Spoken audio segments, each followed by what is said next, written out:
Hello everyone, I'm pleased to announce my new tour for 2024. Beginning in early February and running through June, Tammy and I and an assortment of special guests are going to visit 51 cities in the US. You can find out more information about this on my website, jordanbpeterson.com, as well as accessing all relevant ticketing information. I'm going to use the tour to walk through some of the ideas I've been working on in my forthcoming book, out November 2024, We Who Wrestle with God.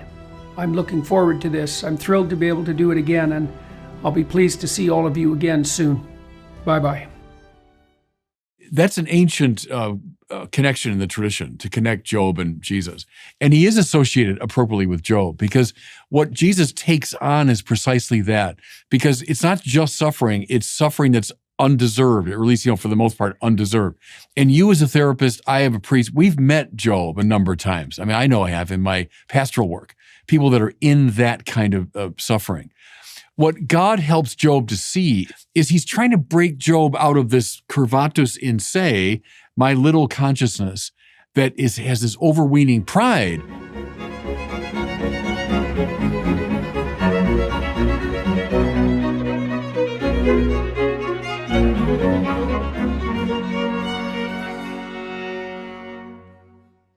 Hello, everybody. I had the pleasure today of speaking with Bishop Robert Barron, and I've spoken with Bishop Barron a number of times before, sometimes with John Vervaeke, sometimes with Jonathan Pajot, sometimes alone, in all sorts of different places, including Rome. We've developed a good relationship, and he's a very interesting religious thinker in my estimation.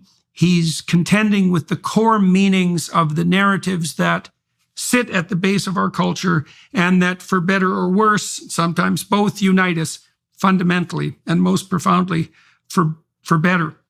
We talked today about, I suppose, it's something approximating the undeniable reality of the divine or the sacred. Even by definition, we tried to lay out a mode of conceptualizing the proposition that there is a highest and uniting value, which what would you say, allegiance to that highest and eternal value is something like faith. It's something like covenant. It's something like the proper aim of life. It's something like the proper aim of life insofar as your life is meaningful and generous and productive. All of that by definition. We laid out the modern understanding of that and how the church, at least in part, has deviated from its obligation and responsibility to explain the nature of that relationship and to help people understand why it needs to be primary. So that's where the discussion will go. Join us. All right, so let me share some of my thoughts with you. It'll be kind of a lengthy introduction to our discussion, but there's been some very exciting technical developments that actually bear surprisingly on the religious question. So I'll give you one example. So one of my former students, who's now working with me, has been using large language models to investigate the concept of God. Now, one of the criticisms that Sam Harris and the atheists in general have levied at thinkers like myself and thinkers, let's say, like Carl Jung, this is also a postmodern critique, is that the interpretation of a given narrative is arbitrary, that you can read into a narrative anything you want, and that there's no, you might say, intrinsic meaning in the text. Now, that's actually wrong. And we actually know why now, and we can actually demonstrate that it's wrong. And I have no idea what the ultimate significance of that will be, but let me tell you why, because this is really quite fascinating. So we know that some words are more similar than others. And then you might say, well, what makes words or concepts similar? And the answer would be something like substitutability, or you could think about it as, so substitutability with regard to a purpose. It's a very critical and strange definition of similarity, but also proximity in the space of meaning. And then you might say, well, what does it mean for things to be proximal in the meaning space? And it means likely to co-occur. Now, this student I'm referring to, his name is Victor Swift, by the way, he's been able to show, and this is essentially mathematically, a conceptual overlap between 10 concepts and the concept of God. So imagine this, Bishop Barron, imagine this, that every concept has a center. Okay, so the concept of God, the center of the concept of God would be God. But then imagine that there's a cloud of immediate associations around that concept, and that those associations are the concepts that are statistically most likely to co-occur with that concept. Okay, so this is something approximating a mathematical fact. It has nothing to do with subjective opinion. So then you could imagine, and we're trying to map this, that you have God in the center, and then close to that would be the true, the beautiful, and the good. And then there'd be another cloud of associations around that. That would be second order associations. Now, The way a large language model works is that it actually learns those associations at multiple levels of comparison simultaneously. So it actually maps out what you might describe as the semantic space or the space of meaning. Now, so this would also imply, this is where it gets so cool. So imagine if we took a cloud of concepts that people universally recognized as good. So you could imagine that you and me and Sam Harris and Richard Dawkins would have a fair amount of agreement on what those goods were. You know, the dignity of the individual, the idea of the good, the idea of the true, the idea of the beautiful, the idea of upward striving. Okay, now imagine that makes a conceptual cloud. Mm-hmm. There's going to be a center of that cloud that constitutes the reason for the similarity of the ideas. And it looks to me like, semantically speaking, so in terms of our verbal content, this might also be true with regards to the stories we tell, that the central concept around which all goods rotate is indistinguishable from the semantic representation of God. And it also looks like we can now map that. So I think we can dispense entirely with the criticism that the interpretation of, say, biblical narratives has to be something arbitrary. And we can also make the case, which Carl Jung made to begin with, is that in any system of value that's coherent, there's going to be a central factor that accounts for its coherence. And it's certainly the case, it's highly probable that that's indistinguishable from the concept of God. That's how it looks. And so that's so cool because we're starting to be able to use this technology to dispense with opinion.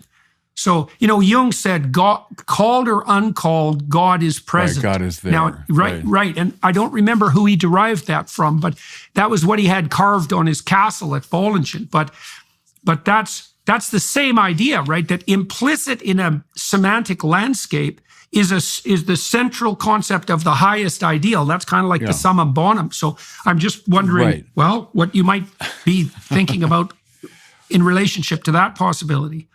Yeah, there's so much there. There's questions of hermeneutics and questions of metaphysics and questions of psychology and that. I'm against the postmoderns who want to unravel the self, first of all. There's no really coherent self that does this judging and analyzing. There's also, they want to unravel metaphysics. And what you're arguing there in a more sort of semantic way is that there is a coherence to the self, there is a coherence to the metaphysical structure of the real. So to use an example of God, yes, we would say that God is not a being, but being itself. So the famous answer given to Moses, right? Ego sum qui sum, I am who I am. Moses is asking, what kind of being are you? He's trying to put God in categorical terms. And the answer there is so important because that makes all the difference when it comes to understanding religious language, is if we follow Moses and his question, we will inevitably end up in atheism.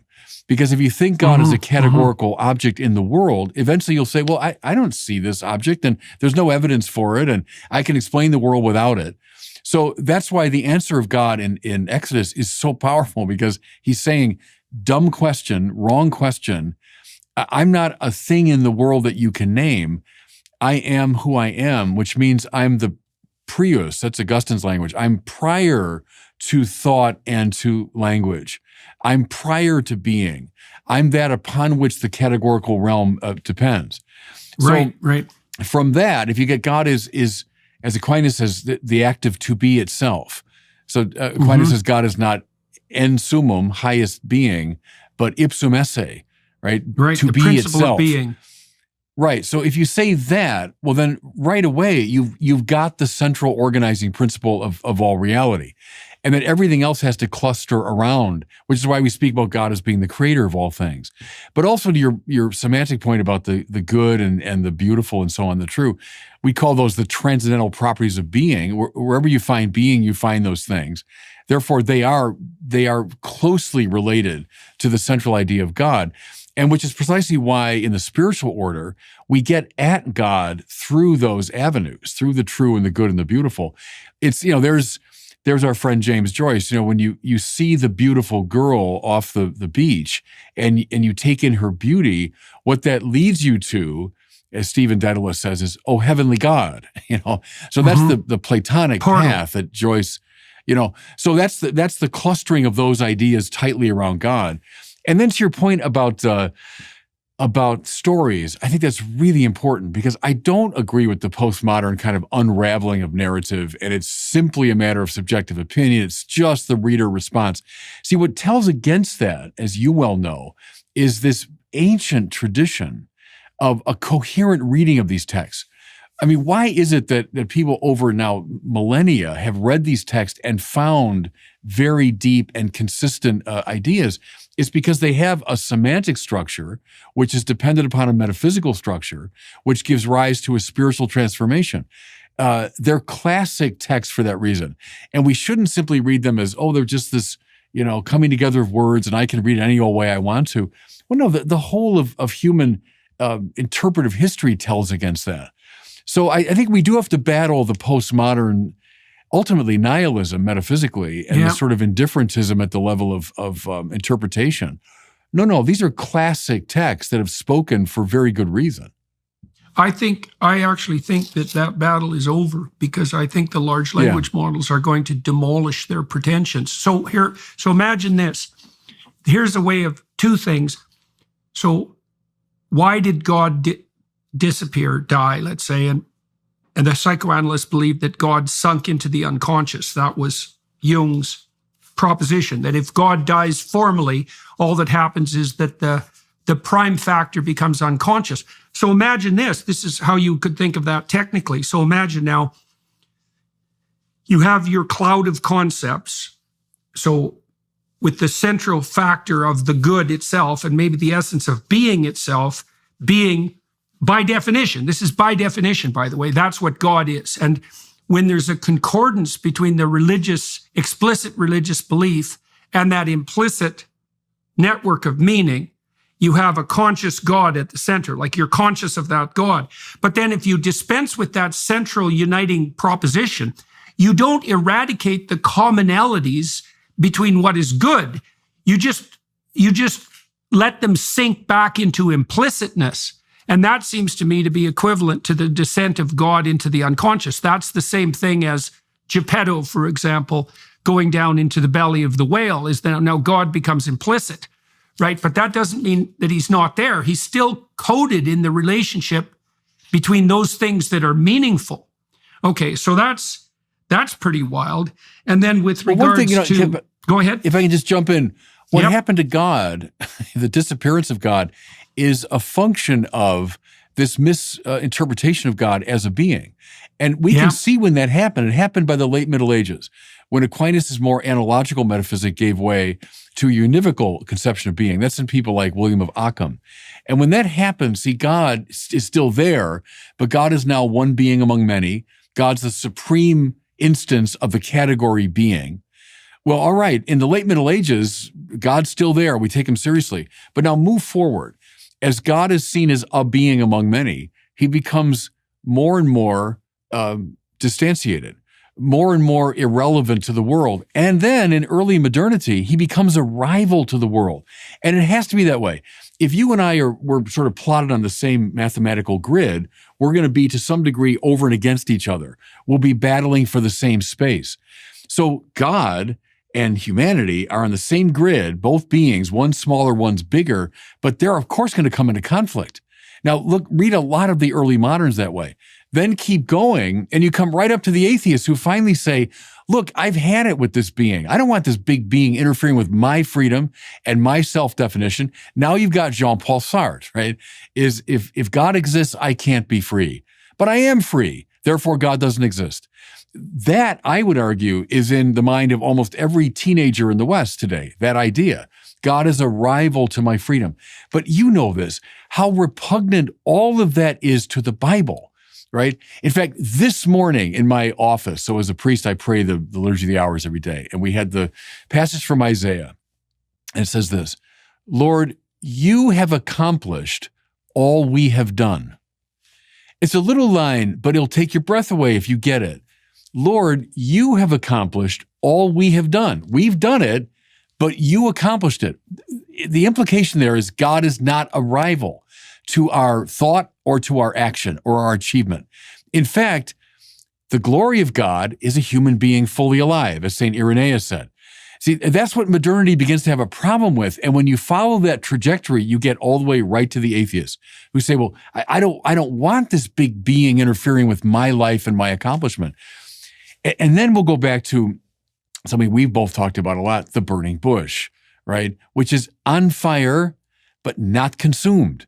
And that's a biblical imagination. When God comes close to the world is luminous and beautiful, compelling, and it's not consumed. It's not destroyed by the divine proximity. So that's the biblical idea that was compromised by the late Middle Ages, became exaggerated in the modern period, and then comes to full fruition with the atheists. So whether it's Feuerbach or Sam Harris, it's a very similar problem. And they're not getting, seems to me, the biblical understanding of the non-competitiveness of God with the world. But that comes from this idea of God as to be itself, not a being. Right, right. I think all of that's the deep metaphysical background for what we're dealing with today. Yeah. Okay, so let's go. I want to go two places with that. I want to investigate the burning bush more, and I want to talk about the fall. Yeah. And it's okay. So with regard to the burning bush, so I've been working on this new book, We Who Wrestle with God, and I've been trying to map out the semantic space. I think that's a reasonable way of thinking about it. Now, it's not only semantic, because it's also the space of the imagination, and it's also the space of the cultural traditions that unite us. Because the monotheistic hypothesis is something like there's an underlying unity rather than a diversity or a plurality, and that will make itself manifest at the behavioral, at the level of the imaginative, and at the level of the semantic simultaneously, right? And there's going to be, this is also why the postmodernists are wrong, because they think meaning is only encoded in the semantic space, and that's not true. Like a story is not precisely semantic like a parable, because it draws on the power of the image as well as on the power of the word. And those images are related to behaviors. Okay, in any case, what seems to happen in the burning bush story, so imagine this, is that Moses is attracted by something. Something calls to him. Okay, and so that's like a beckoning or a promise. Now, the way that works neurophysiologically is that we're always looking for things that beckon and call as indicators of the path to treasure. Even bees do this, by the way. Like, this is very, very deeply embedded inside living creatures. And so there'll be things that call to us now and attract our attention and pull us off our current path, which is exactly what happens to Moses. And this happens to him near Mount Sinai, which is the connection between the earthly and the divine. The two dimensions, right? And exactly, this vertical dimension. And so Moses pursues this thing that glimmers and gleams and compels him, and he pursues it right to the bottom. And as he gets closer and closer to the core concept, let's say, so that would be the core idea in this web of meaning, he starts to understand that he's on sacred ground. Right. So then he becomes even more humble. He lessens himself more. Exactly. Because the shoes, I always think the shoes mean you're in command. If you have shoes on, you can walk anywhere you want to go. And if it's rocky soil or it's an incline, whatever, you can walk. You take your shoes off, you're much more vulnerable and you're much more humble. You have to be. You can also feel the ground better, you know, and you can imagine that as you're approaching the sacred, you don't want to have anything between you and the sacred because you want to feel out where you're going. Okay, well, yes, and that only happens through humility. And humus, right? You're close to the earth. So the humility is not pride. It's not like degradation. It's this getting close to the earth. And if you got your shoes on in that kind of aggressive sense of I'm going to go and look and I'm going to examine, you're not humble enough to get in touch with the sacred.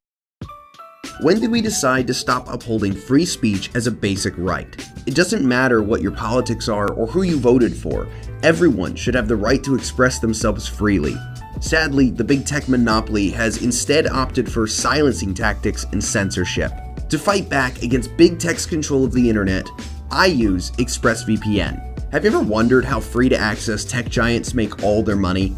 By tracking your searches, video history, and everything you click on, they build a profile of you and then sell it off to the highest bidder. When you use the ExpressVPN app on your computer or phone, the software hides your IP address from third parties. That makes your activity more difficult for companies to trace and sell to advertisers and helps keep your online presence more anonymous. ExpressVPN encrypts 100% of your network data to protect you from eavesdroppers and cyber criminals. So let's stop allowing big tech to revoke our rights to free speech. Why not revoke their right to your data instead? Secure your internet with the VPN I trust for online protection. Visit expressvpn.com/Jordan. That's expressvpn.com/Jordan for 3 extra months free. expressvpn.com/Jordan.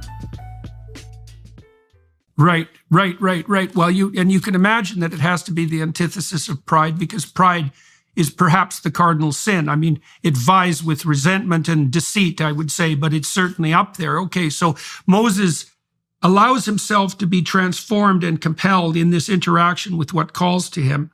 Then the voice underlying being itself reveals itself to him, right? The essence of being, let's say, or it's more than that. Just as the truth is not instantiated in a given truth, as you pointed out, the principle of being is not, okay, so that's what Moses gets in touch with. But then, so what's very cool there is that's also, now that he's grounded in the right place, or now that he's established a proper relationship with the transcendent and ineffable ideal, he now becomes the man who's capable of fighting against tyranny and destroying slavery. Exactly. And despite his inadequacies, right? Because he still can't speak. He's right. Yeah. So it doesn't matter. The message there is, regardless of the limitations that have been imposed upon you by fate and circumstance, if you delve deep enough, if you follow your calling with sufficient integrity, you'll form a relationship, a covenantal relationship with that which underlies being itself, and that will make you the leader capable of eternally opposing tyranny and leading people out of slavery. Yeah, I think all that is right. You see, you become a vehicle of love. You become a vehicle of grace.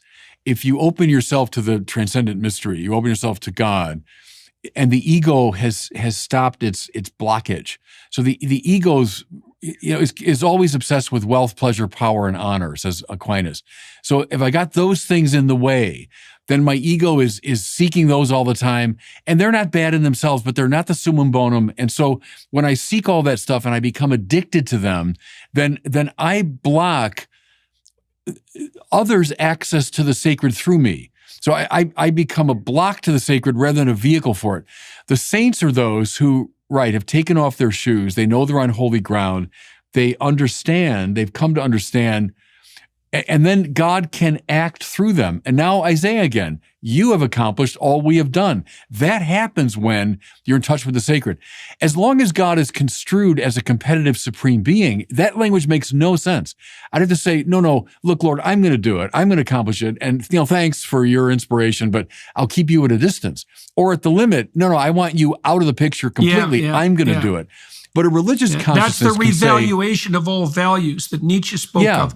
And he said that we should do that, right? That we should take onto ourselves the right and even the responsibility of creating our own values. So let me ask you about this then in regard to that.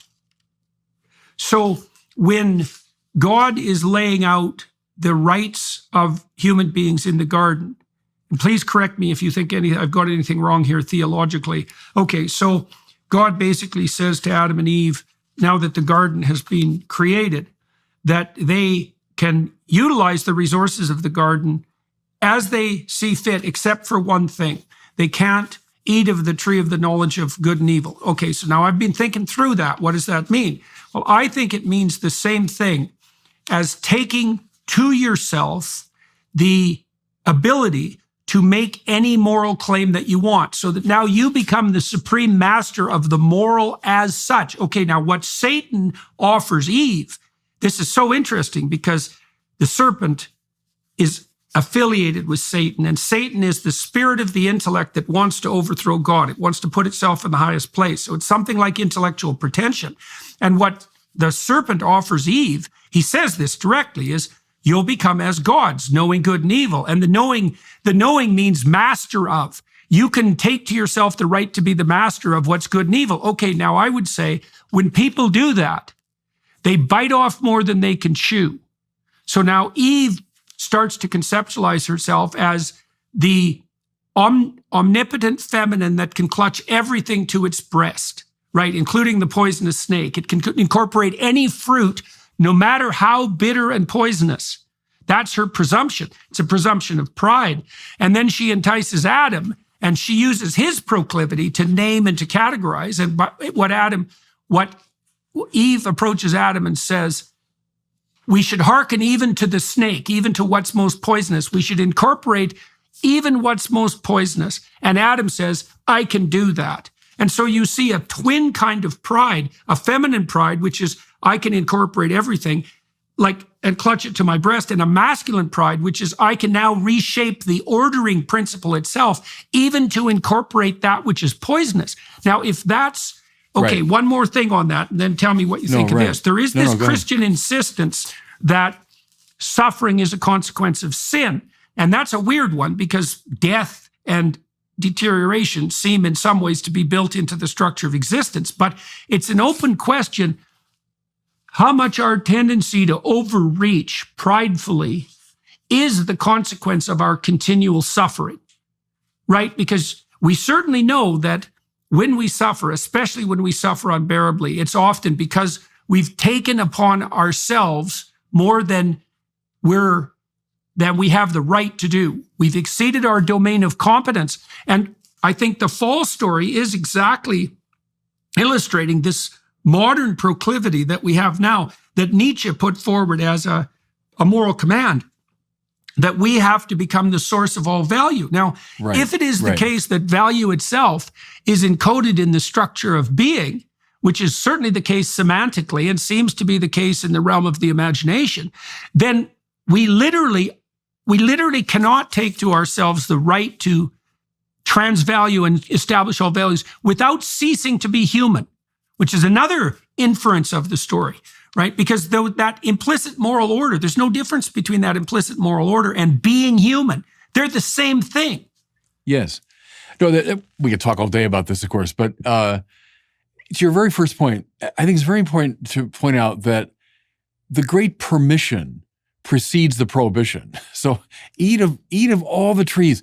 See, and the church fathers read that as God's desire that we flourish. There's this view that, Christians are hung up on sin and especially sexual sin, and God is just, surveying us like Kim Jong-un, and, we live in a totalitarian. Come on.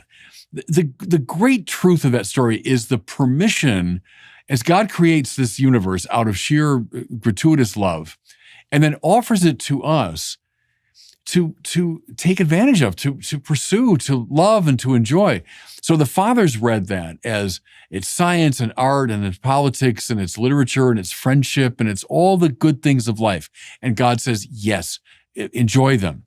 In other words, it's a structure of value that's built into the being of the created order. And God says, off you go, enter into it. But you're right. The one thing you can't do is pretend that you're the criterion of value. This is John Paul II reiterated this ancient tradition in his writings. When you become the criterion of good and evil, the garden turns into a desert. You get expelled from the garden because now you don't have the humility to enter into the world of value. You become a sort of arbiter of value. You're even a creator of value. You're the evaluator of value. Well, then that's you're the accuser and the adversary. Yes. Well, see, because the minute you stand apart from it in that sort of judgmental way, then you lose contact with it. That's why the garden becomes a desert. God is expelling them not out of, he's in a snit. It's just spiritual physics. It's just the way it has to go. As you say quite rightly, you stop being human when you lose your contact with this objective value system. And you become the criterion of value because essentially you have made yourself into God. And that's, in the Bible's reading, always the fundamental problem. It just rings the changes on that theme. That's always the fundamental problem, is we turn ourselves into gods. And what God's trying to teach us is how joyful, how wonderful it becomes when you forget that goofy pretension, you surrender in faith. There's that grossly misunderstood word of faith. You surrender in trust. I'd put it that way, in trust to the world of value, at the top of which is the summum bonum, God, the source of all value. And when you surrender to that, it becomes a garden. We're back into the garden, Now, fast forward all the way to Jesus, as God undertakes a rescue operation to get us out of this bad consciousness and to move us toward fulfillment, the fact that Jesus is buried in a garden and then rises from the dead out of a garden is not accidental, So that's the story of the Bible in some ways, is would you people please get over this pretension that you're divine, that you're the center of activity, because then you will be unhappy, period. It just happens like night follows day. It's also, Bishop, it's also very interesting what people mean implicitly when they say that now they are the source of all value, because that begs a question. I think you mentioned that it was Aquinas who identified wealth, pleasure, power, and honor. So you might say, let's say that Sartre says, do what thou wilt shall be the whole of the law. That was actually Aleister Crowley, right? Okay, yeah. But that's a good statement of this self-centeredness. Okay, so what are the inevitable consequences of this? Okay, so one of them is that you become self-conscious. Okay, and this is what happens to Adam and Eve, right? They become self-conscious. They become aware of their own nakedness. And the reason they do that is because, or the consequences of that, if they've taken that burden of valuation onto themselves, they're going to be self-reflective and self-conscious. We know from the psychological literature that self-consciousness and neurotic suffering are conceptually indistinguishable. They occupy the same semantic space. Yeah. And we all know that from experience. We all know that. That's Augustine, when you're curvatus in se, you've turned in on yourself. Yeah. That's his definition of sin. But I would say of unhappiness. Yeah. The ipso facto, you're unhappy. And the best moments in life, we all know this, are when we're least self-conscious, when we're lost in a conversation. That's when we're walking with God. Yes, when we're least self-conscious is when we're walking with God in the garden. In the cool of the evening, right. Okay, so now here's the other flaw as far as I can tell. So now I'm going to make the proposition that I can do whatever I want. But that begs the question. As Nietzsche knew, by the way, what I are you talking about? Because here's another way of thinking about it. You're going to be possessed by something. And you're either going to be possessed by the highest thing, or you're going to be possessed by something lower, or in the worst possible case, you could be possessed by what is technically lowest.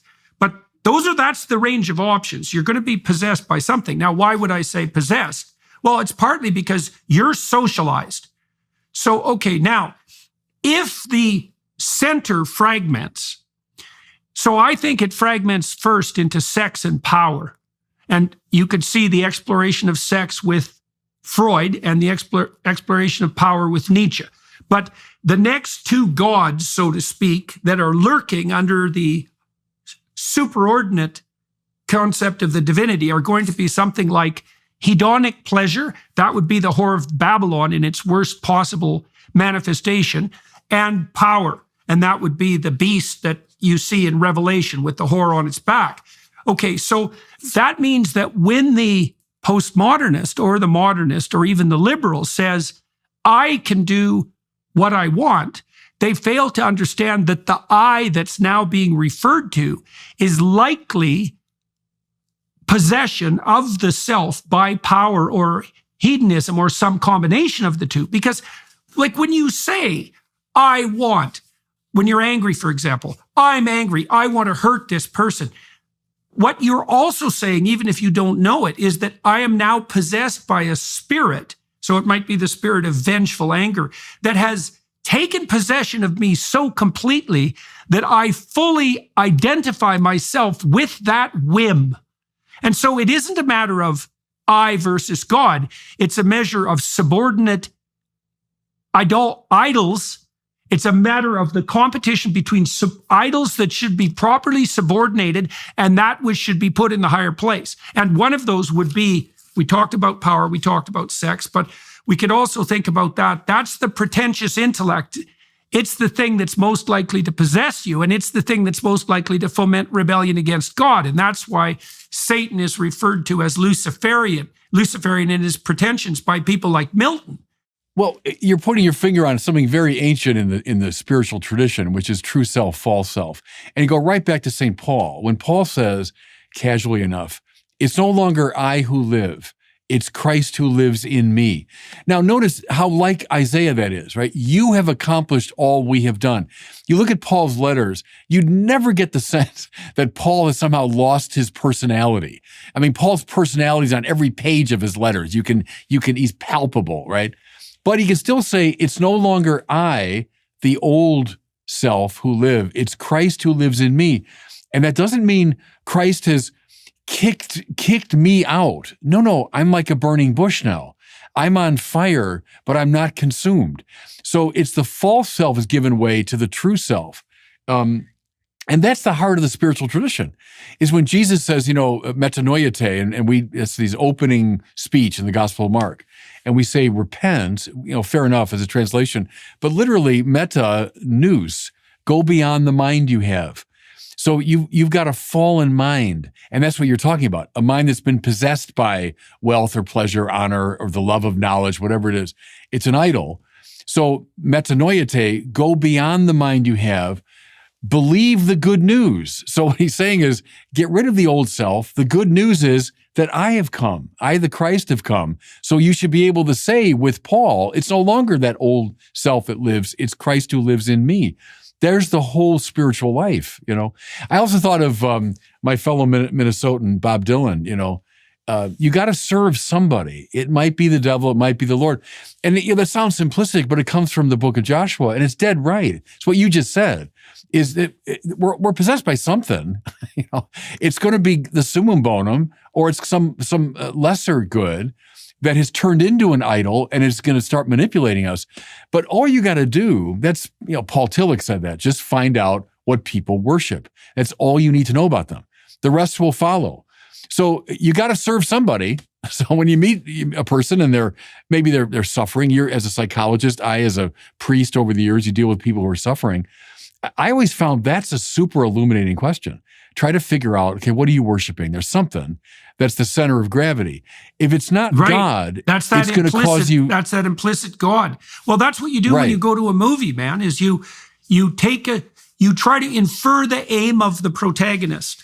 And basically by inferring the aim, you're inferring the central theme around which the entire personality rotates. And there is no difference between that and understanding. Those are the same thing. Okay, so as I said, I've been writing this book, walking through the biblical corpus. And so once Adam and Eve are thrown out of the garden, you have this situation where they have to work, right? They're condemned to work and to slog away, let's say. And so work becomes integral to adaptation. Now, and that begs a further question, which is, well, what is the best possible work? What is the greatest possible work? Now, as far as I can tell, there's no difference between sacrifice and work. They're isomorphic concepts. And the reason for that is that here's a definition of work, and you tell me what you think about this. So work is the sacrifice of the present to the future. To the future, yeah. Right. Now, if you're doing it optimally, it would be the integration of the present and the future. But if it's work, it's the sacrifice. Okay, so then the next question is, okay, what should you best sacrifice? What's the sacrifice that is most pleasing to God? Well, the thing we see happening in the biblical corpus is that's exactly the center concern of the next story. Because the story, exactly. And so these are two patterns of sacrifice, proper and improper, right? Bitter and resentful versus upward looking and faithful, let's say. Okay, and the sacrifice of Cain is motivated by Cain's willingness to allow himself to be possessed by the spirit of bitterness and resentment, because that's what God calls him out on. Okay, so now we could say the rest of the Bible is an attempt to work out the definition of the highest form of sacrifice. Now you see that being played with across a whole array of great stories. That's the stories of the prophets' lives, let's say, and the encoding of the lessons of their lives in the law. But then you have, okay, now that sort of culminates in some ways with the story of Job, right? Because Job and the pattern of sacrifice that's exemplified by Job. Okay, so what happens to Job is that almost all the unjust suffering of the world is laid on his shoulders. Yeah. Okay, and what Job says, and please correct me if I'm wrong, what Job says, and Job is suffering so much and so unjustly that his wife comes to him and says, the only thing left for you is to curse, shake your fist at God and die. Right. Mrs. And Job says, one of the great figures in the Bible. Exactly, exactly. And she's upset by what's happening to him and can't see a way out. Now, Job says, but she's right. She's the voice of so many today who they resent God. Absolutely, man. Absolutely. Just curse God and die. I mean, who needs all this transcendent nonsense? Exactly. Right. Exactly. Yeah. Exactly. Well, or the whole bloody game, like that's Goethe's Mephistopheles. It's like suffering. Yeah. The world is so rife with suffering. It would be better if the whole game just ceased. Right. That'd be the antinatalists. Right. Well, curse it's a powerful argument. Curse God and die. Okay, but Job says, no, I refuse to do that, and I refuse to do it on principle. I'm going to assume. So this is a statement of faith. I am not going to abandon my faith in the essential goodness of being, regardless of the proximal evidence. And I'm not going to curse myself finally, because although I'm not a perfect man, I am a good man.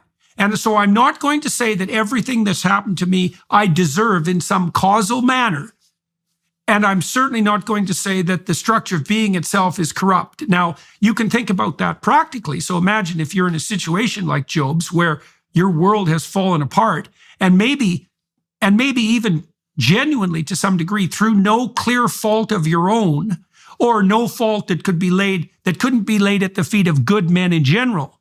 What's your best strategy? Well, I can tell you as a clinician, if you take your suffering and you allow that to be transformed into a resentful bitterness, there's no limit to the amount of hell you can turn anything into. Right. You'll deepen your suffering. Right. You multiply it immensely. Yeah. Whereas if you're suffering and you still strive to find good in that, and you still maintain your faith in the essential goodness of being, then instantly that ameliorates your suffering to some degree. It puts you in the best possible position to deal with it, but it also helps you embody like this supreme metaphysical claim. Okay, so now let's take that one step further. So I think you see the full flowering of this in the story of Christ. And I mean this technically, because so the question is, what sacrifice is most acceptable to God? So what works best across all possible situations and places? And Christ embodies the spirit of the sacrifice of what's lesser about the self, regardless of circumstance. So because his story is an ultimate tragedy, right? Because he has to face betrayal, tyranny, the collapse of his friendships, a humiliating death in front of his mother. Like, it is the concatenation of all the potential dimensions of suffering that is outlined to some degree in Job.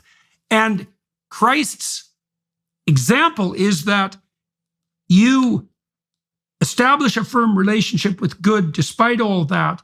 You continue to aim up in love and truth despite all that. And by doing so, you simultaneously transform and transcend all that. And that's the proper model for the highest form of being. My suspicions are that pattern of voluntary self-sacrifice, which is also key to therapeutic transformation, I suspect that pattern is isomorphic with the good that lies at the center of the network of conceptions of good.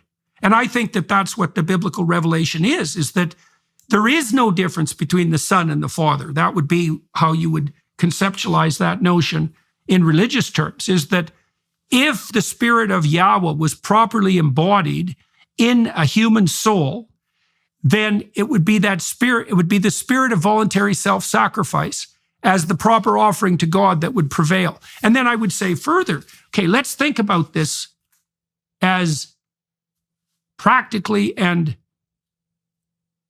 what would you say, realistically as possible. We know this in the therapeutic realm. The best pathway forward is to face the things that challenge, confront, and threaten you voluntarily, right? We know that is transformative. We know that improves people's mental health. We know that it makes them braver. What you do with the person in therapy is you find out what obstacles are standing in their way, stopping them and making them bitter.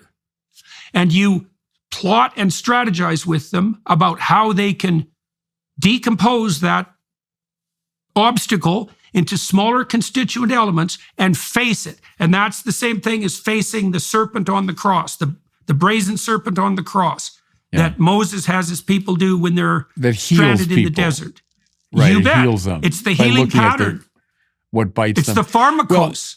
Well, you've just touched on pretty much every major theme in metaphysics and theology in that last bit. And there's so much there, Jordan, we talk about. For the Job thing, that's an ancient connection in the tradition to connect Job and Jesus. And Job, of course, the end of the book saying, I know that my Redeemer lives. I mean, even in the midst of his great suffering. And then Jesus himself, who is the Redeemer in person. And he is associated appropriately with Job because what Jesus takes on is precisely that. Job is a kind of limit case of suffering because it's not just suffering, it's suffering that's undeserved, or at least, for the most part, undeserved. Exactly. So it's all of that. And you as a therapist, I have a priest, we've met Job a number of times. I mean, I know I have in my pastoral work, people that are in that kind of suffering. Metaphysically speaking, at the heart of it seems to me, is this claim that being and good are always more fundamental than evil. And that's because evil is best characterized as a privatio, right? It's a privation of the good. Evil is always parasitic upon the good, which means no matter how intrusive it is, no matter how kind of bold it is, it's parasitic. It can only exist in and through the good. So as Paul would say, where sin abounds, grace abounds the more. So sin can never outpace grace. Evil can never be greater than the good. And so Job, his great, you might say, spiritual genius is to see that, is to see it. Now, how did he come to see it? He was very good in his dealings with his friends, who were kind of lousy friends. They were great for the first 7 days when they sat with him in silence. And you and I know that too. When you're dealing with people in great suffering, often it's silence and solidarity is the best thing you can do. When they start to speak, well, that's participation in their suffering. Yeah, right. And that's what's so helpful about it, therapeutic about it. But then they start engaging in the most kind of trite theological discourse. By the way, because, Job, you must have done something wrong. There's clearly, it's just evil comes because you do things wrong. That's a very naive level of spiritual understanding. And I think it's interesting is it's the only time in the Bible where God upbraids people for their bad theology. Because remember at the end of the story when God says, unlike your friends who spoke ill of me, your friends who did not speak well of me. So God is taking to task bad theology. And the bad theology is this silly, trivial, superficial. What God helps Job to see is this metaphysical truth, right? That evil is always parasitic upon the good, but also this more theological truth that your overweening intellect is just this little tiny, teeny, finite mind that can take in a tiny swath of reality. And Job, do you know about Leviathan and Behemoth and these creatures of mine? Do you know about them under the sea? You can't even see them, but they're my creatures. And, where were you when I laid the foundations of the world? And where were you when I sang at the dawn and all this? He's trying to break Job out of this curvatus in se, my little consciousness that has this overweening pride. No, there's no justification for what I'm going through. There's no morally sufficient reason for what I'm going through. Where were you? So it's a metaphysical move, if you want, and it's a theological move where Job is broken out of that. Can I say a quick thing about sacrifice? Because to me, that's such a central notion in the Bible. The fact that Adam is working not just after the fall, but before the fall. So he's given the task of tilling the garden. So John Paul II saw this, that we shouldn't construe work as simply a kind of result of sin or a punishment for sin. Work there, you might construe as art and science and philosophy and, all these wonderful things that are just good in themselves and that call forth our powers. And we know what that feels like, when it's a strain in a way to, read a philosophical book and enter into a philosophical argument, but it's wonderful. And it's not the result of sin or the fall. It's an exercise of your powers. But furthermore, the term in Hebrew, and I forget what it is exactly, but the term for the tilling of the soil is the same term used for the care of the temple. Eden is a primordial temple, which means a place where God is rightly praised. So the summum bonum is properly aligned with the human mind and will and body. And that's why Eden is a temple. The expulsion from the garden is, yes, into a desert, but it's also an exile from the temple. We're not praising right. Now, read that as a master motif of the entire Bible. What goes wrong with us? Bad praise. I start praising the wrong things. Idolatry is the fundamental problem. And then look at the story of the Old Testament is trying to discover the temple again. Pharaoh, let my people go that they might worship the Lord in the desert, so that they might find a place to worship. And then they build the great tabernacle in the desert while they're on the move, Mount Sinai and so on. And then finally, the Solomon temple in Jerusalem.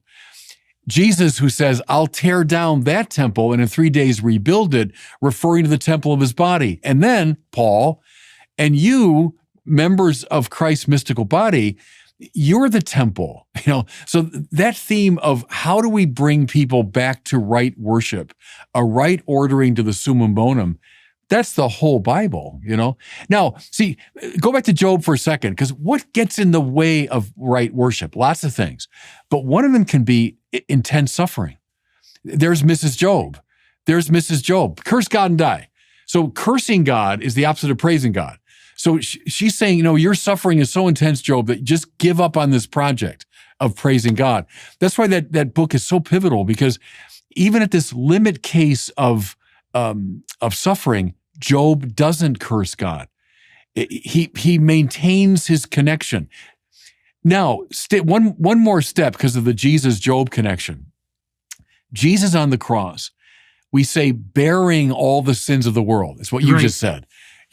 Bearing all of human suffering, maintains, nevertheless, his connection to the Father. So you might say it's like at a breaking point. Even, God, my God, why have you abandoned me? As Chesterton said, God becomes an atheist on the cross.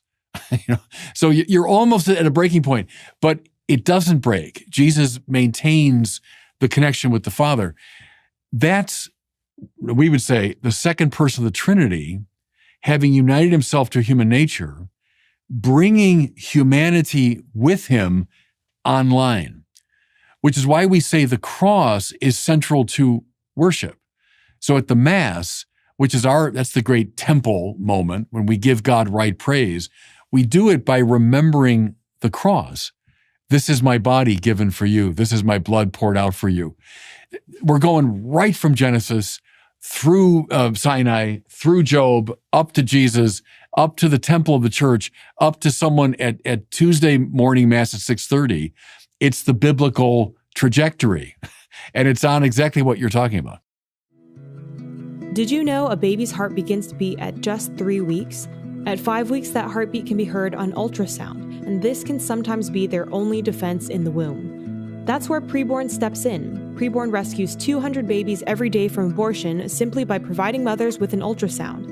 After hearing her child's heartbeat and seeing its perfectly formed body in the womb, she's twice as likely to choose life. By 6 weeks, the baby's eyes are forming. By 10 weeks, a baby is able to suck his or her thumb. Preborn needs our help to save these precious lives. For just $28, you could be the difference between the life or death of a child. And if you become a monthly sponsor, you'll receive stories and ultrasound pictures of the lives you helped save. All gifts are tax deductible, and 100% of your donation goes towards saving babies. To donate, dial pound 250 and say the keyword baby. That's pound 250 baby. Or go to preborn.com/Jordan. That's preborn.com/Jordan. Okay. So a couple of thoughts associated with that. So the first thing I would say is work properly done. So that would be in the garden, unself-consciously, motivated by covenant with the highest good. That becomes play. Yeah, good. Right, but I even mean that technically. Like, yes, yeah. So imagine there is a form of work that allows you not to sacrifice the present to the future, but to align it perfectly.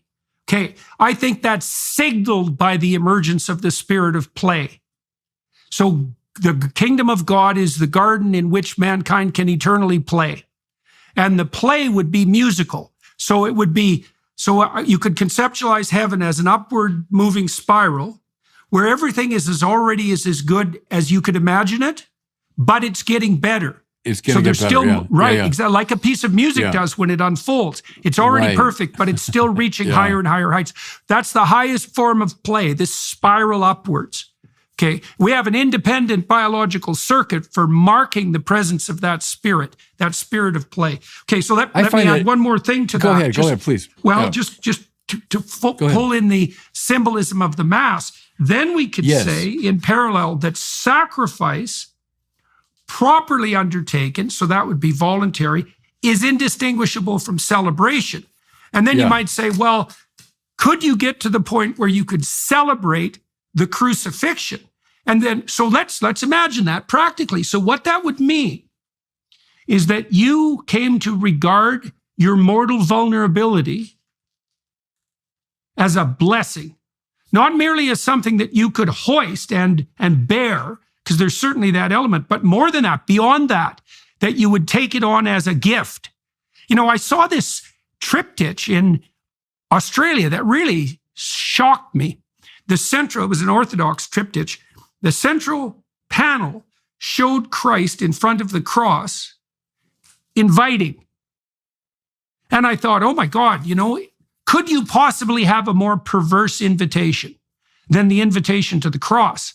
And the answer to that is obviously no, because an invitation to the cross is an invitation to bear the voluntary suffering of life. But more than that, even to will the encounter with hell itself, right? So it's literally an invitation to fully confront the worst of all possible realities or potentialities.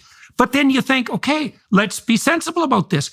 How the hell are you going to adapt to your life if you shy away from mortality and malevolence? There's no way you can have a full adaptation to life if you hide from that shadow. And so then you might say, well, I can't confront it fully because it would tear me to pieces and destroy me. But I would say, no, if you did that voluntarily, in faith, it would destroy sin in you. It wouldn't destroy you. Now, if you were rife with sin, that might feel a lot like destruction. But well, that's a different issue to some degree. Think of the Jesus and the disciples singing before he goes out to the Garden of Gethsemane. So we think of the Last Supper as simply this kind of gravely serious thing, which indeed it was. But singing before they go out, all the themes of life coming from the cross. I think of that great mosaic in the apse of San Clemente in Rome, which is the cross at the center of it, but then flowering out from it are all these forms of life.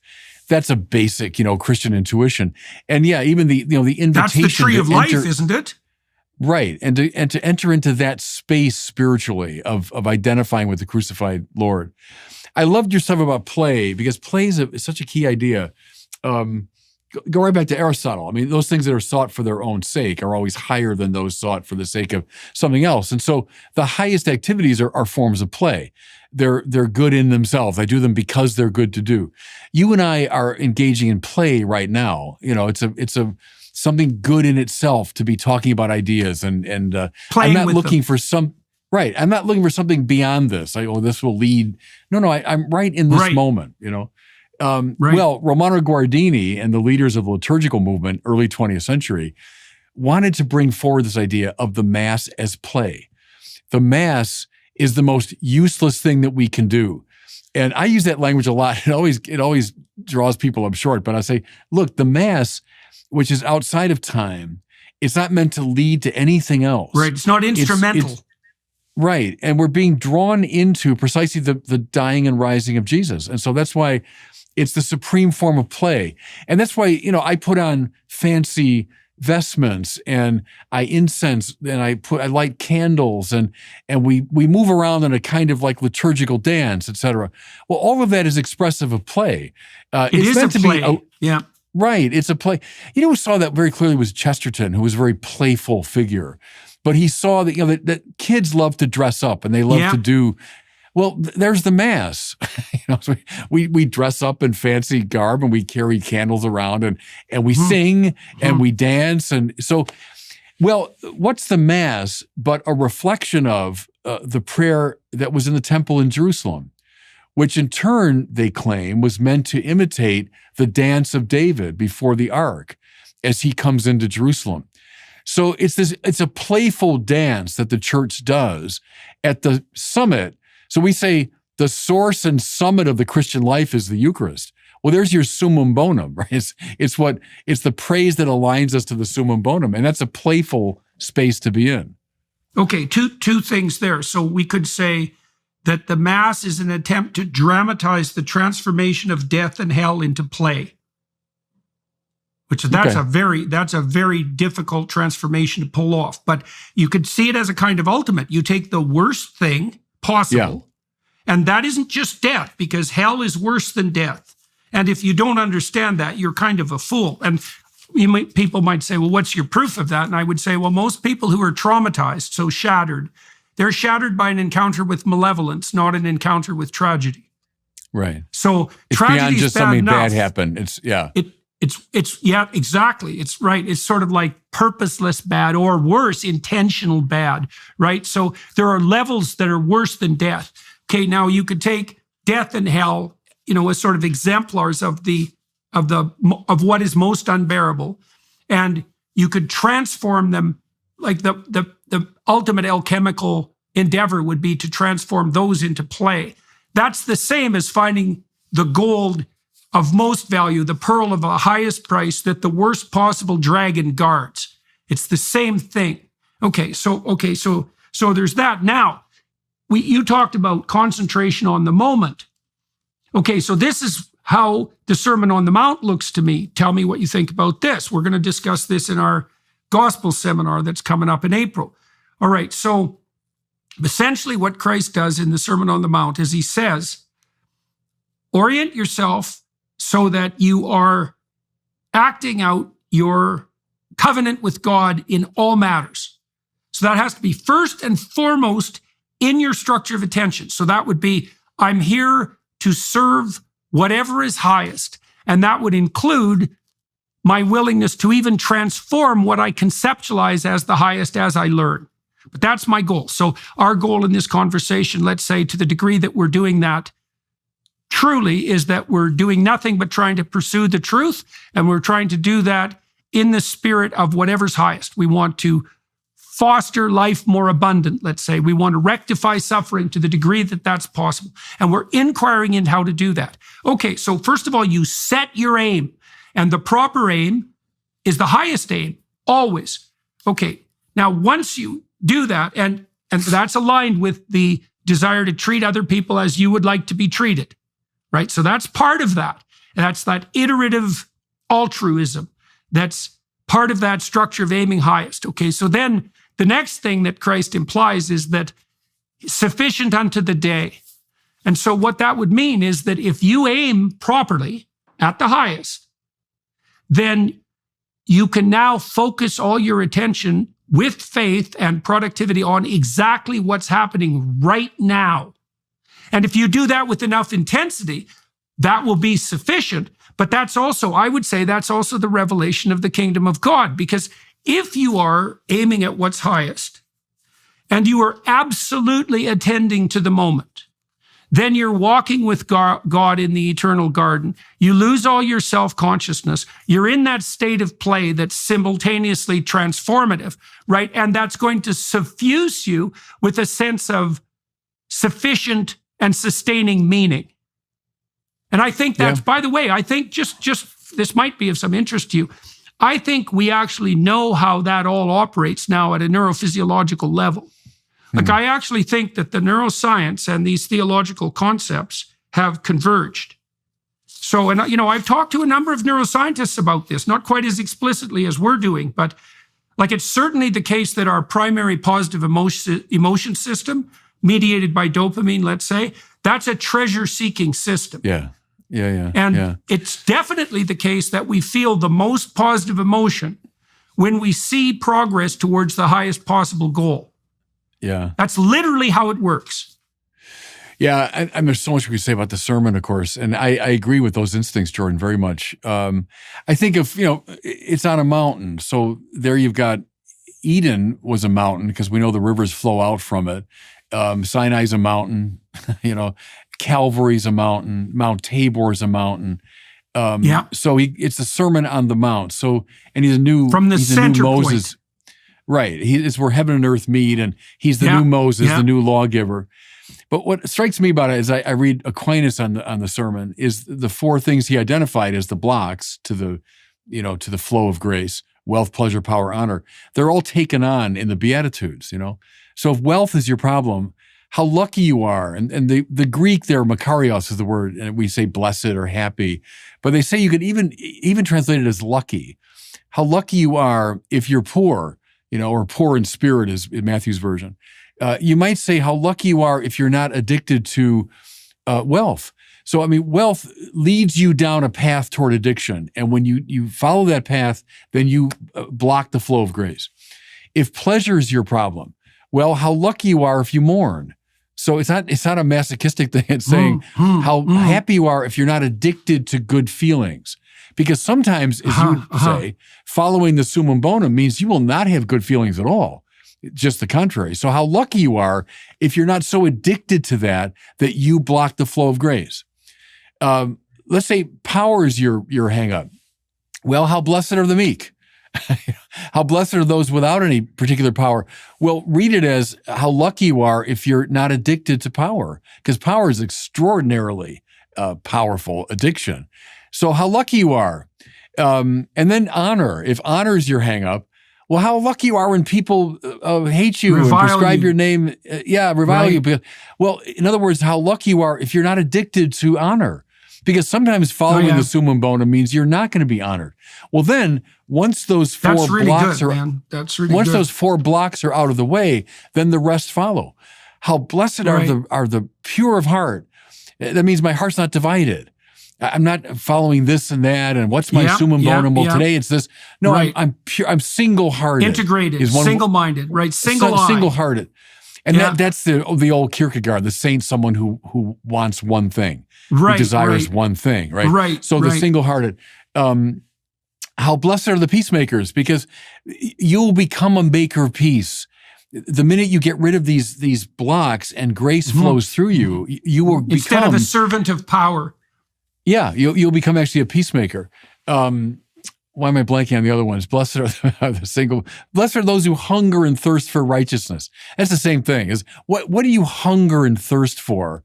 Well, wealth, pleasure, honor, or righteousness. I hunger for the one thing is to do the will of God, right?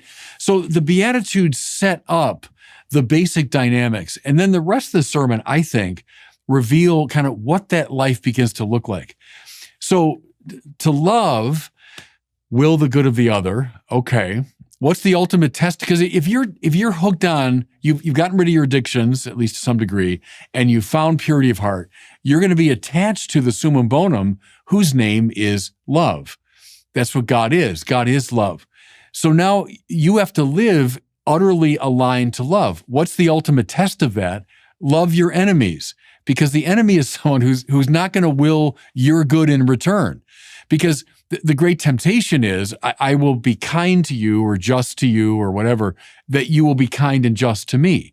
So then I'm just caught in the ego game, in a more subtle form. But if I love my enemy, then I'm proving I'm willing the good of the other as other, So all the turn the other cheek and the go the extra mile and love your enemies. And then this will turn into, life increasing in you 30, 60, and 100-fold, because you're hooked onto the source of life. You're in what I've called the loop of grace. As you receive grace, you give it as a gift, because grace only exists as a gift. That's part of that upward spiral. Yeah. No, and I love that, because that's very close to the mystics when they talk about heaven. Where Aquinas says that in heaven, we will see for the first time how incomprehensible God is. It's a delicious formula, because you think about, okay, now here below he's incomprehensible, but boy, in heaven, then I'll really see him. And Aquinas says, yeah, you will, but what you'll see is how inexhaustibly fascinating he is, because you're going to keep spiraling upward, infinitely. Anyway, the anticipation of that here below is trying to deal with these addictions, hook onto the source of grace, enter into the loop of grace. As you receive it, give it, and then you'll get more. That's the physics. You get more, and then when you get more, give that away, and then you'll get more. More, right. And that's inexhaustible. It's not a zero-sum game. Yeah, well, so this is one of the things I've really been toying with, is this idea that and this is the faith that moves mountains, let's say, or the power of the mustard seed. That's another way of thinking about it, is that what is possible, what is laid in front of you in terms of its potential, is proportional to the attitude of faith and courage that you bring to bear on the situation. And it may well be that, this is the proposition, is that the source of being is literally inexhaustible. There's nothing that it could bring forth anything conceivable. And the precondition for that is cultivation of the proper receptive attitude.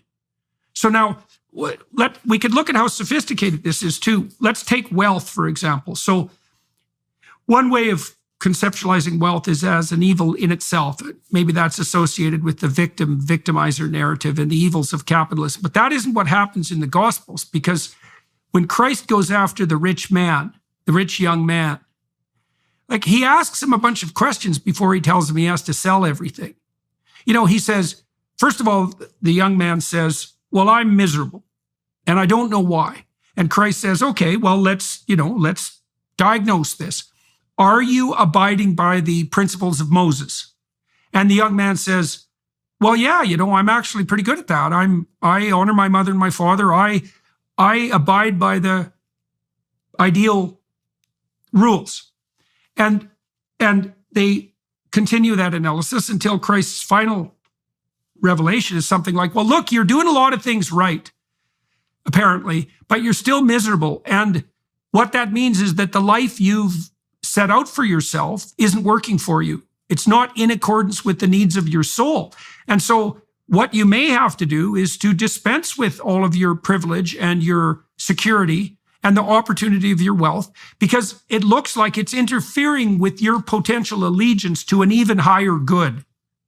And that makes the young man, I guess his countenance falls in some ways, right? He's shocked by the idea that in order to follow Christ, to enter the true kingdom of heaven, that he would have to sacrifice everything he owns. And all the disciples say, well, if that's the cost of getting into heaven, then, no one's going to pay it. But But the thing is, it's not a critique of wealth in and of itself. It's a critique of the worship of wealth as a substitute for the divine. Right now, you see that even more subtly, I think, in the parable of the unjust steward. Because, and tell me if you think I've got this right or wrong, but basically what Christ tells the unjust steward who does some shady machinations to increase his wealth, he says something like, the children of darkness are in some ways wiser than the children of light. And what he's implying there is that not only is wealth or abundance not an evil in and of itself, but if you pursue that diligently, that's better than no diligent pursuit as well at all. And that dedicated pursuit could produce in you the discipline that could be then used for a higher aim. Right. And so you can't just casually dispense with the economic realm, let's say, and supplant and substitute for that the spiritual. Is that these things, wealth, pleasure, power, and honor, they might not be evils if they were put in their proper place, right? If they were subdued properly. Okay. No, that's exactly right. There's a lot we could say there. The rich young man is fascinating. For one reason, it's one of the only times Jesus seems to fail. Like, when he calls people, they drop everything and they come after him. And, sure, I'll follow you. And Matthew leaves his tax collector post and he comes after him. Well, the rich young man receives this extraordinary invitation from Jesus. I mean, just leave your wealth behind and come after me. And he doesn't do it, which to me is a witness to how extraordinarily powerful the grip was on him. Here's John Paul II's reading on that. He takes him, Luther read him in the Protestant way as, well, he thinks he's following the commandments, but I mean, no one can follow the commandments. We're all hopeless. So that's why we all need grace, But John Paul, in a more Catholic way, said, no, I take the kid at his word, that he's a seeker, and you're right, that his life is miserable. And so he's coming to the source of good teacher. And the Lord said, why do you call me good? Only God is good. But, good teacher, what must I do to be saved? Well, I'll take him at his word. He wants to be saved, healed, right? He wants to be healed. He's knocking. Right, he is. And so Jesus says, as a good Jew, all right, are you following the commandments of Moses? Which I would construe there as the fundamentals and preambles of love. So you're going to be a person of love in line with God. Well, of course, you can't be killing people and you can't be stealing things from people. You can't be raping and you can't be, committing adultery. And these are like fundamental violations of love. Okay. And the kid says, and I'll believe him, I've kept all these since my youth. All right, fair enough. So you've done the basics, but now you're ready for some high octane spirituality. And what Jesus clearly intuits is your big problem is you're carrying your wealth around like this terrible burden. It's an enormous block to the flow of grace. And so if you're ready for the serious stuff, sell all you've got, give it to the poor and come follow me and you'll have treasure in heaven. And he's not willing to do it, which witnesses to the power of that in that kid's life. And I've known people like that they really do want joy. They really do want God. And they're not bad people. They're doing the basic things, right? They're not raping and stealing and killing, but there's some block that's so big, and it might be one of the other three. They're addicted to pleasure or to honor, and they can't let go of it. And that's all the spiritual masters will use that kind of language, is find out what that thing is you're carrying around. You got to get rid of it. Right. Well, that's the sacrifice of the thing you most love. That's also why Christ says in the Gospels that unless you're willing to forsake your mother, your father, like everything, you can't follow me. And it's a matter of prioritization.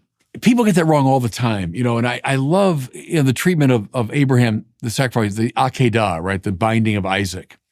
Oh my goodness, what a terrible father, and God making that horrific demand, and who could believe this old nonsense? And I would have that guy arrested. And come on, it's people that they're just opaque to the spiritual meaning of these stories. The Bible is so edgy; it's such an edgy book, and it doesn't compromise. So Isaac. Good. Yes, it's your son, and he's the bearer of the promise, and he's all of that. He's great. I love Isaac. And God says to Abraham, Isaac, yes, your son, whom you love. Yeah. So just that we're really clear on how good Isaac is. Okay, I want you to sacrifice him to me. Now, this is in the sort of coded language of the Bible. This is not God being manipulative and cruel.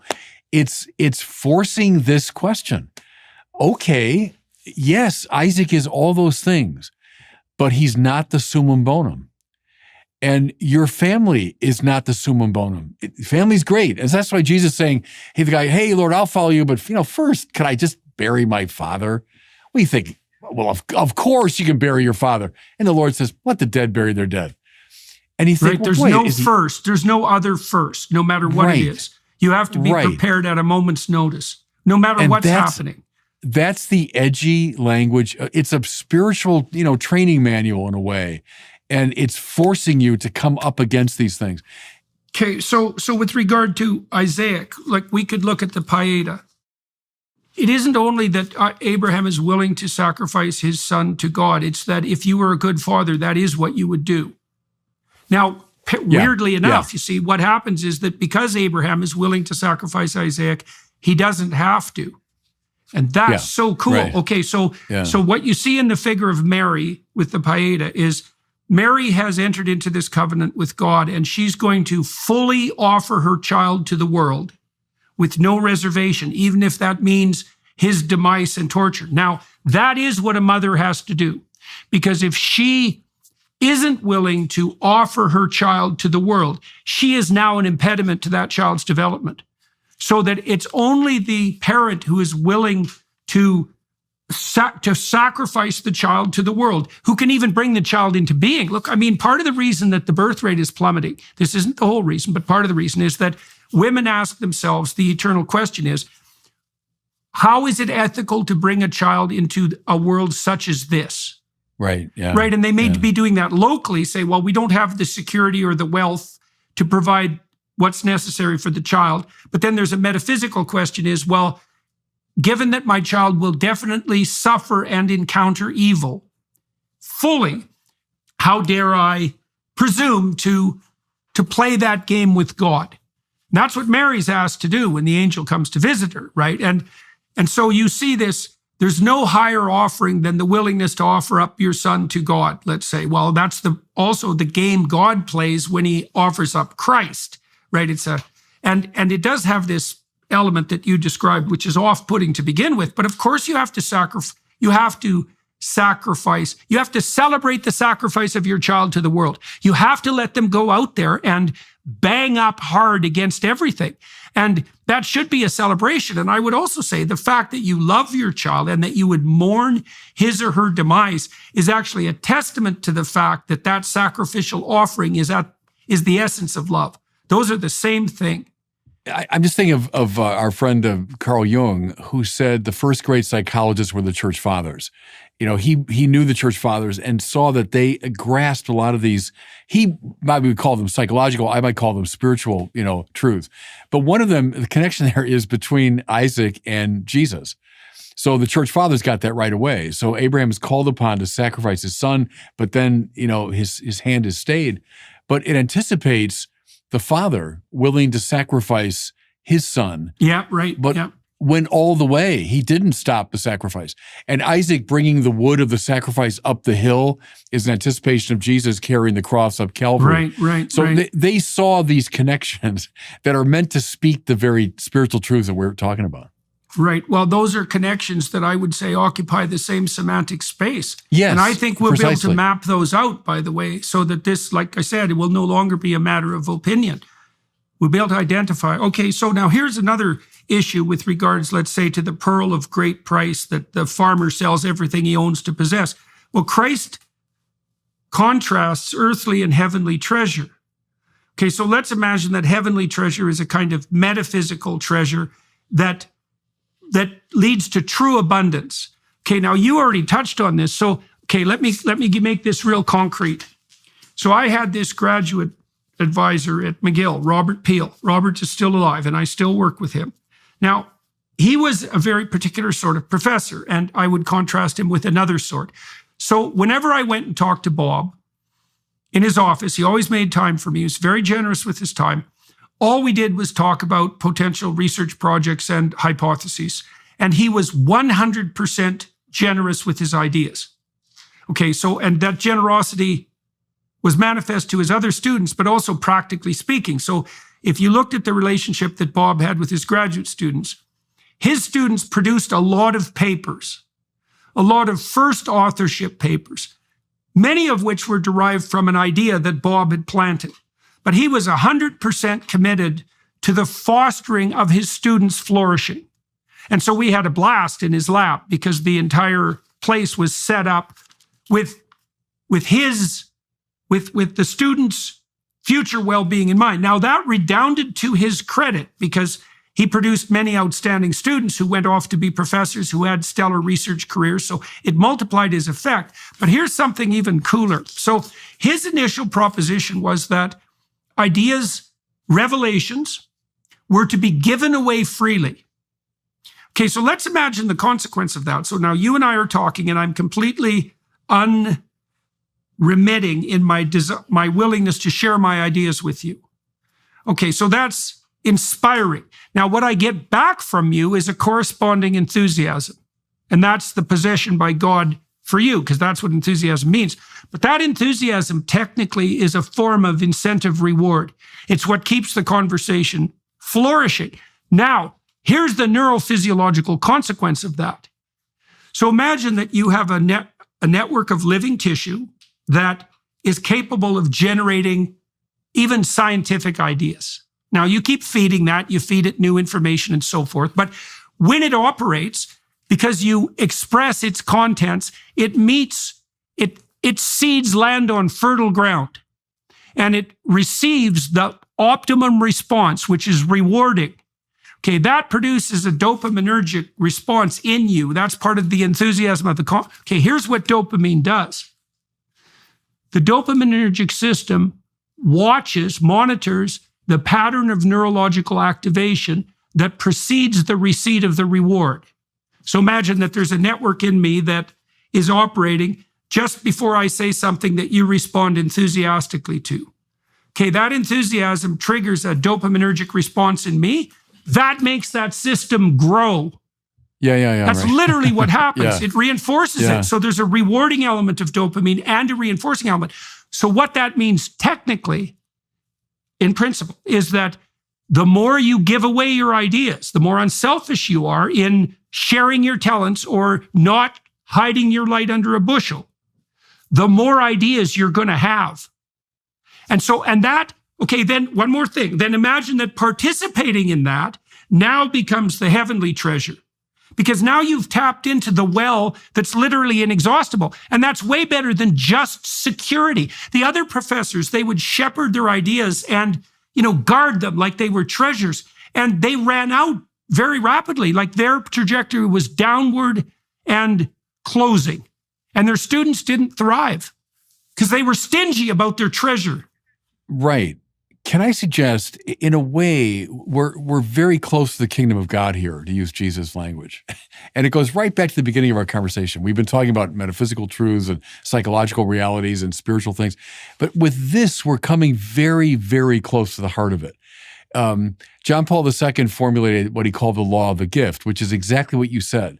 The law is this: your being increases in the measure that you give it away. So it's so counterintuitive. Our sinful world teaches us exactly the opposite all the time, which is why there's so much suffering, spiritual suffering. It says, no, fill up your ego with all the goods of the world. And then, as you said, shepherd them, hang on to them, defend them, make sure people know they're yours. And now there's the prodigal son. Father, give me my share of the inheritance coming to me. So 3 times in one sentence, he says me, right? Give me my share coming to me. What I deserve. Yes, and so the Father, who symbolizes God, gives. That's all the Father knows how to do, right? God is love. He is, in a way, like the Platonic form of the good that just knows how to give. That's all God knows how to do. So of course, he gives. Well, then the Son, hanging on to these goods he's received, fritters them away. Now, read that spiritually. It is the minute you turn grace into a possession, it stops being grace. And therefore it disappears. It disappears. Well, that's the danger of that material wealth, right? That's the transformation of the spiritual into the merely material, into what you possess. And then that, even if it was valuable to begin with, that now becomes an impediment to your movement forward because you're going to cling to it. Right. And so the discovery has to be, actually, no, when I give away the grace I've received, being increases in me. I get more of it. Now, as I give that away, I get more of it. Now I'm in the loop of grace, and I found exactly what Jesus means when he says treasure in heaven. Yes, we would say after we die and we go to a higher dimensional, yes, that's true. But even now, I can tap into treasure in heaven. And that that's in eternity. That's in eternity, right? Yeah, that treasure in heaven is the eternal treasure. And I agree. I also see, again, the practicality of this. Like, look, we know this even. There's almost nothing that devastates a person more than the devastation of their reputation. Now, there can be prideful reasons for that. But the reason that we value reputation so highly is because it is an element of the treasure in heaven. Like, if I have a social support network, if the hearts of the people around me in the broadest sense are filled with goodwill to me because I've been unstintingly generous in my provision of the good that God has granted to me, there is nothing even possible that could best make me more secure and provided with opportunities, because we live in this intensely social surround. I mean, even money itself is nothing but a promissory note predicated in the final analysis on something like reputation. And so Christ's message is something like, don't ever let the concretizations of your reputation, which might be your money, interfere with all those actions that would redound to your reputation in the space of eternity. And I actually can't think of a more practical piece of advice than that. And because the advice in some sense is, well, don't subordinate the higher to the lower, even if it's a fairly high form of high, which material wealth might, you might regard it exactly as that. You don't want to sacrifice the source of material wealth to the wealth itself. But it's a tricky game. That's why the spiritual tradition is so insistent on some of these exercises and on the stories that are meant to bring you up against it. So you begin to see, okay, that's what's going on in my life. And yes, I am that rich young man. I am the prodigal son. I am. Right. They force us into that space because we can talk about it abstractly. And I think I can say I've grasped the principle, but in terms of living the principle, I mean, that's why I go to confession all the time. And that's why, I'm very aware of my limitations and my moral problems, because I need these stories all the time. I need the Mass all the time and, the sacraments all the time. Well, those parables in that story, those and the Mass, those are, okay, first of all, the parables make the semantic imaginal, right? Because they put flesh on the bones.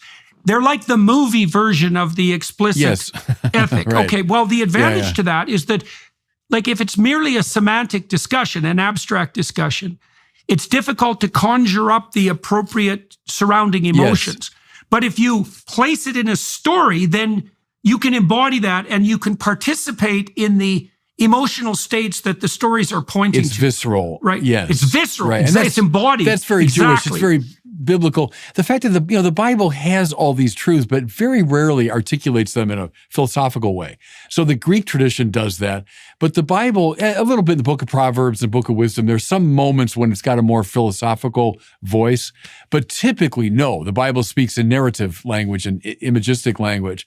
Yeah, but that's I think probably more accessible to people too, because even, well, of course, even a simple person can go to a complex movie. Yes. Right now, they may not be able to tell you explicitly afterward. They can't explain the philosophical themes of the movie, but that didn't mean they didn't participate in its transformative they might have gotten the capacity. message without being able to say it. Right. Absolutely. Absolutely. And that's been true Absolutely. over centuries now with the Bible. And even you go to those great churches in Italy where the whole facade of the cathedral is biblical stories and biblical characters.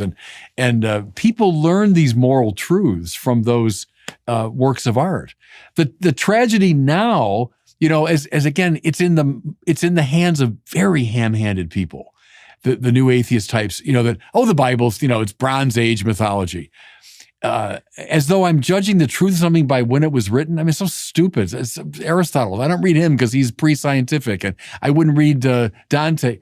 Give me a break. And these are people that don't understand how these texts are working and the themes that we've been throwing back and forth. But that's where the great spiritual tradition, and look, the brightest people in the West prior to the scientific revolution, this is what they studied. They studied soul doctoring. This is soul doctoring language. Even in the scientific revolution, I mean, Newton's a great example of that. Well, sure.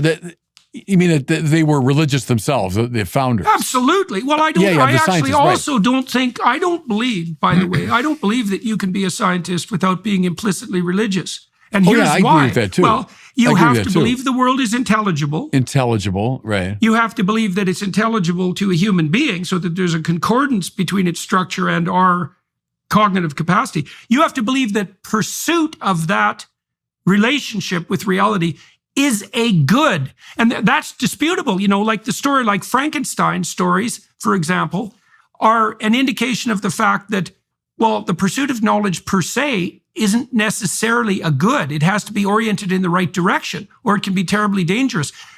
I don't believe, and I think we're seeing this, by the way, and I think that people like Dawkins are seeing this. And I know that, you may have noticed that Ayaan Hirsi Ali and Neil Ferguson, and to some degree Douglas Murray and Brett Weinstein have all come out publicly in the last month or two saying that they no longer believe that the humanist enterprise can aim at good without being embedded in this underlying imaginal and metaphysical space. Right now, some of them are wrestling with that to some degree more than others. Ayaan and Neil Ferguson, they have converted to Christianity. Now, Douglas Murray, for his part, and this is the same with Brett Weinstein, they've started to see that the materialist, atheist, humanist, moral enterprise is not sustainable. It's going to be overcome. It's going to be overtaken by lower spirits, right? And that's partly what's happening on the culture war front. I think this is a very important point, and I think it's a sign of hope in our situation today that people like yourself and many others, I think, are opening up these spiritual treasures. And, the churches, God help us, we, with the scandals and all that, and people tend to look at the churches as corrupt, and then the Bible, the Bible's old, this old book, and it's bad science and all that. Is that we ourselves stop teaching our tradition effectively. And there are a lot of reasons for that. But there are others today, I think, who are opening up this tradition and helping people see it. And that is enormously important because it's bothered me immensely that the rise of the new atheism and among young people, the dismissal of religion, which is a very dangerous proposition. When you start bracketing these truths, and then you start living in a hyper superficial way. You live in the buffered space, as Charles Taylor puts it. That's very dangerous ground to be on. Yep.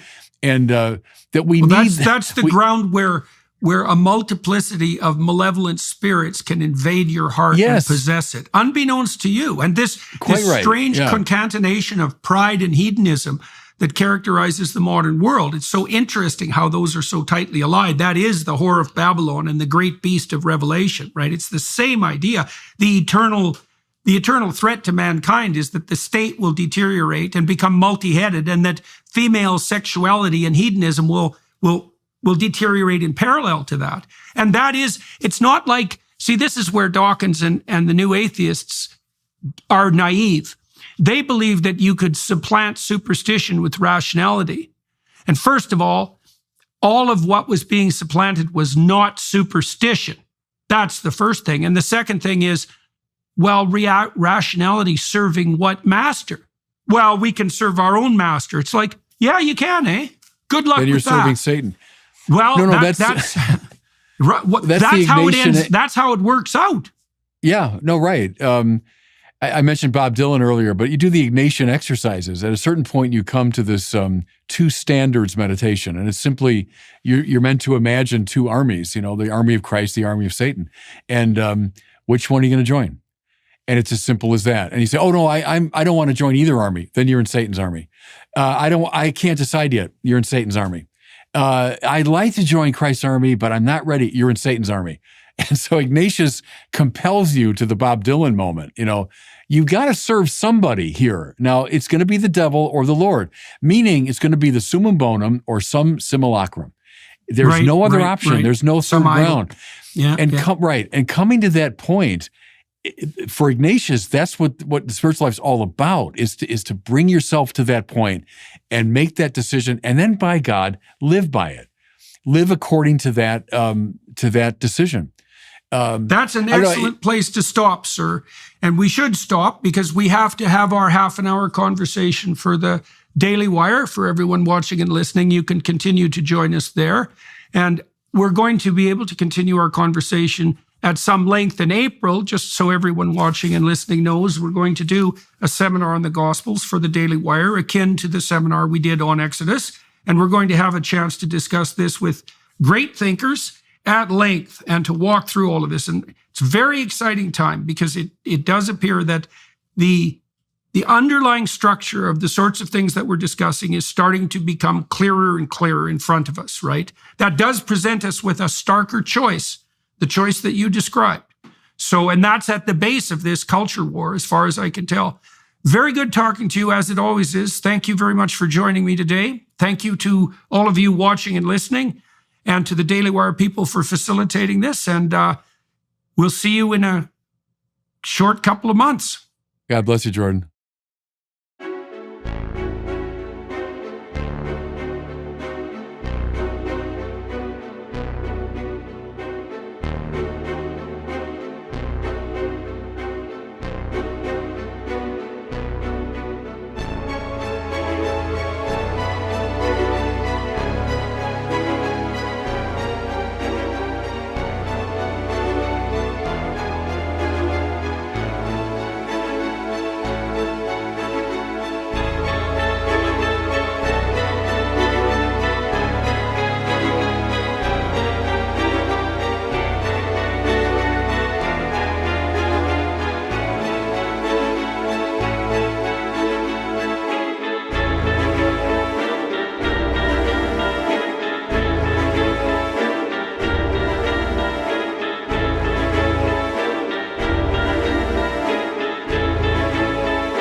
you.